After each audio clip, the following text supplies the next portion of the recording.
ছোট্ট একটি দরুদের মাধ্যমে আমরা 80 বছরের নেকি অর্জন করে নিতে পারি। আমরা অনেকে আমলটা করি, অনেকে জানি বা করা হয় না। আজকে থেকে আমরা করার চেষ্টা করব। জুমার নামাজের জুমার নামাজের দিন আসরের নামাজের পর, জুমার দিন আসরের নামাজের পরে নিজ জায়গাতে বসে, নিজ জায়গাতে যেখানে বসা ছিল ওইখানে বসে কোন ব্যক্তি যদি এই দোয়াটি 80 বার পাঠ করে, দরুদটি, আল্লাহুম্মা সাল্লি আলা সাইয়্যিদিনা মুহাম্মাদিন নাবিয়্যিল উম্মিয়্যি ওয়া আলা আলিহি ওয়া সাল্লিম তাসলিমা। অন্যভাবে পড়তে পারেন, আল্লাহুম্মা সাল্লি আলা মুহাম্মাদিন নাবিয়্যিল উম্মিয়্যি ওয়া আলা আলিহি ওয়া সাল্লিম তাসলিমা।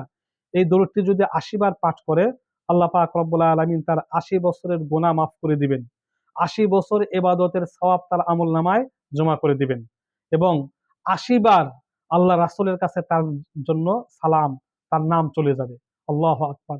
কত ফজিলতের একটি দরুদ। আমরা এই আমলটা কিন্তু প্রতি জুমাতে না পারি, মাসে একটা জুমাতে হলেই আমলটি করার চেষ্টা করব।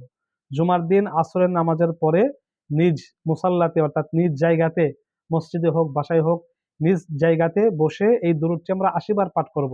আল্লাহুম্মা সাল্লি আলা মুহাম্মাদিন নাবিয়্যিল উম্মিয়্যি ওয়া আলা আলিহি ওয়া সাল্লিম তাসলিমা।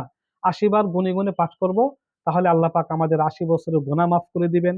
80 বছরের ইবাদতের সওয়াব দান করবেন। আরো অনেক ফজিলত রয়েছে, আরো অনেক ফজিলত।